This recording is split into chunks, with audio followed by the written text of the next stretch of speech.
नमस्कार मित्रांनो, पाऊस सुरू होऊन 1.5 महिना झाला आहे. या पावसाला बघून कोणत्याही कवीच्या मनात कवितांचा जन्म हा होणारच.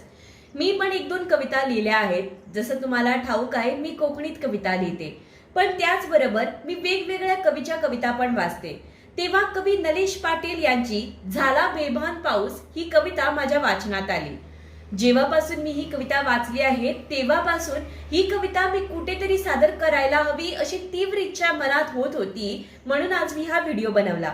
माझी मराठी थोडीशी कच्ची आहे, तेव्हा उच्चारणात काही चुका झाल्या तर क्षमा असावी. तर ही कविता मी सादर करते. कवी नलेश पाटील. कविता झाला बेभान पाऊस. झाला बेभान पाऊस दिस कोरडा सरला. झाला बेभान पाऊस दिस कोरडा सरला. तरंगाचा निळा चुडा आज तळ्याने भरला. तरंगाचा निळा चुडा आज तळ्याने भरला. लाख मोलाच्या ओतल्या भर भरून मोहरा. लाख मोलाच्या ओतल्या भर भरून मोहरा. निळ्या खजिन्यास उभा ओल्या झाडांचा पहारा. त्याच्या भोवताली फिरत्याने हिरवा धरला. तरंगाचा निळा चुडा आज तळ्याने भरला. काळोखाच्या कळपात सूर्य बुडून विजला. काळोखाच्या कळपात सूर्य बुडून विजला. मेघ उशाला ओढून शांत डोंगर निजला.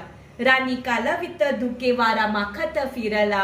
तरंगाचा निळा चुडा आज तळ्याने भरला. कधी मध्येच ठिणगी काळ्या कपारीत उडे. कधी मध्येच ठिणगी काळ्या कपारीत उडे. जणू दागिना तेजाचा निळ्या ऐरणीत गडे.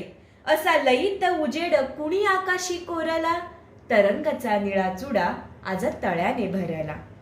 झाडांमध्ये पाखराचा थवा ओथंबला चिंब. झाडांमध्ये पाखरांचा थवा ओथंबला चिंब. आभाळाच्या मालकीचे त्यांच्या डोळ्यामध्ये बिंब. श्वास पानाचा हिरवा पिसा पिसात मुरला. तरंगाचा निळा चुडा आज तळ्याने भरला. कुठे थांबलेले पाणी कुठे वाहणारी गाणी. कुठे थांबलेले पाणी कुठे वाहणारी गाणी. तुडुंबल्या जागोजागी गच्च आकाशीच्या खाणी. खुलेआम निळाईचा रंग पाण्याने चोरला. तरंगाचा निळा चुडा आज तळ्याने भरला. सूर्य मेघातून पुन्हा जसा लागला यायला. सूर्य मेघातून पुन्हा जसा लागला यायला. ऊन पावसाचा ओला साज सृष्टीने ल्यायला. यात सर्वात सरस इंद्रधनुष्य ठरला. तरंगाचा निळा चुडा आज तळ्याने भरला. सारे गुंतले गवत गेले काठास लवत. सारे गुंतले गवत गेले काठास लवत. आली दिवाळी रानात थेंब हसले तेवत. ओल्या उजेडाचा सण पाना पानात उरला. तरंगाचा निळा चुडा आज तळ्याने भरला. झाला बेभान पाऊस दिस कोरडा सरला. तरंगाचा निळा चुडा आज तळ्याने भरला. तर अशी ही सुंदर शब्दरचनाने बनलेली कविता. काय सुरेख कवीची कल्पना. वाह! ही कविता तुम्हा सर्वांना नक्की आवडेल याची मला पूर्ण खात्री आहे. तर ही कविता तुम्हाला कशी वाटली हे मला नक्की कळवा. नमस्कार.